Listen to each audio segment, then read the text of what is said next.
Hello, welcome to the ninth lecture in the Semantic SEO course. So the thing that you should understand about the macro context and the micro context is that in our web page, you should be able to draw a line to understand where actually you will be focusing on the main topic, the macro context.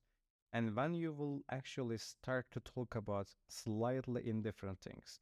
First of all, most of the document has to be about your macro context. That's why this line here between the macro and the micro context is not right exactly. It should be something like that.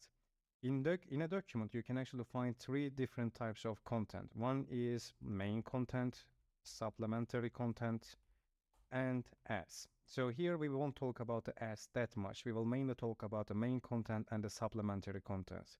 When you look at the main content in this area, you will see that the main content will be coming with a macro context from your title tag. Basically, first we design actually a topical map node. Then we actually start to write a title tag. Then from there actually we write a description to design entire document flow. Then from there we actually start to distribute our headings. After a certain point, you will realize that some certain types of headings, they will start to talk about something else. So here, if we write something here, a random topic, let's say the topic here is just the safest cities in Germany.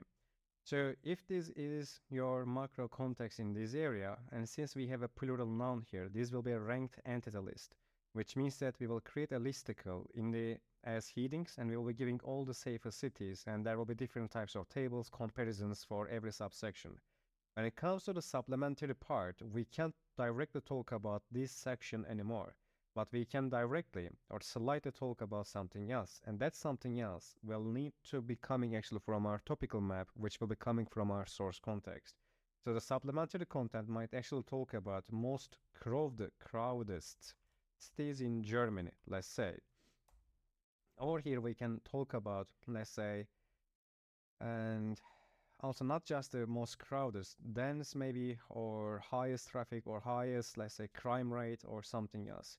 Usually, in my situation, I use the antonyms. For instance, if you say the safest here, you can tell that the, let's say, dangerous cities in Germany. In this case, still we actually stay in the same entity lines, in the same topic. We just get a different antonym context here in the context of the lexical relations. Inside the lexical relations, if you always use an antonym, you will be actually increasing your overall relevance. But the thing here is that whenever you go this type of a supplementary content, it means that actually you will be creating a kind of internal link.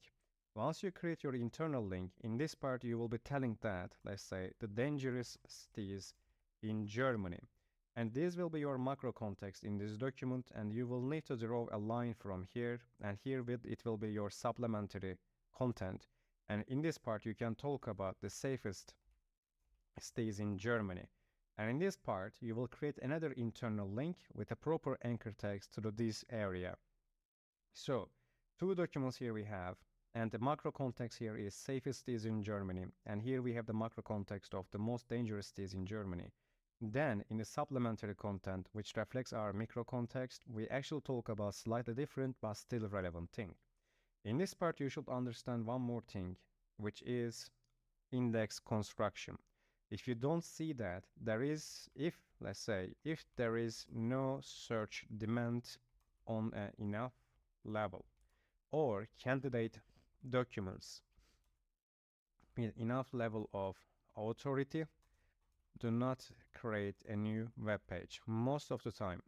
Because to be able to create a new web page, you will need to see that this specific contextual vector and the domain, it needs to deserve a new index construction. If there is no need for a new web page there, you will need to include it in the same page. And according to your topical map, you will need to go to another web page or another context in this case.